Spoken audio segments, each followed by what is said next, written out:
Lights. Wait. Camera. Bubu. Lagyan mo na lang number 1. Di ako pwede maging professor. Putang ina. Parang tutulong mo mga students. Ha? Okay. Go, go, go. 1, 2, 3. Magic ka. 1, 2, 3. Son.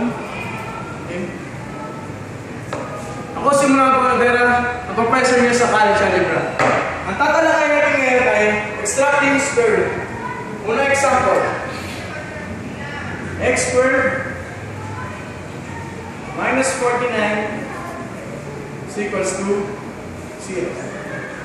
Ang unang paraan para masagutan natin ang equation na ito ay ilipat sa kabila ang negative 49. Bali magiging ganito. X squared is equals to 49. Kaya siya naging positive dahil negative ito. So ito paraan para masagutan natin ito, dahil may square dito, lagyan natin ang square root. May ganito yung tsura niya. X equals to square root of 49.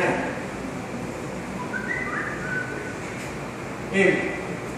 So meron na tayo square root of 49. Ang 49 meron perfect square. Bali ang sagot natin ay x equals to 7, positive, negative. Ganyan kasimple. Sabi mo is equals to. Hindi, okay lang yun. Walang yun, di nakalata. Sige. Okay lang, sagot ka. Ano? Akin na yung prof ka. Buray mo ba ito? Buray mo ba ito? Ikaw bahala. Hindi, wag na purahin. Kaya muna sila magulo. Isip lang ako sabihin ko.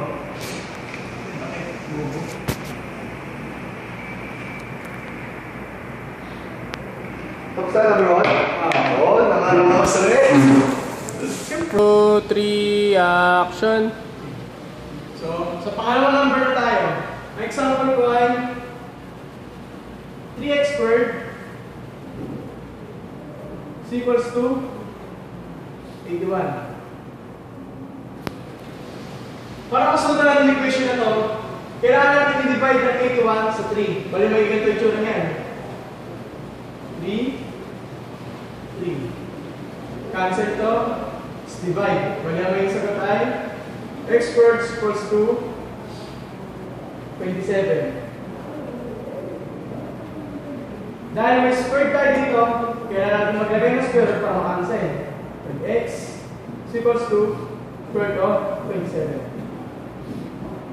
Square root of 27. Wala naman siyang perfect square. Kaya natin natin is mag-factor tayo. Ang factor niya is 9 times 3. Balik ito.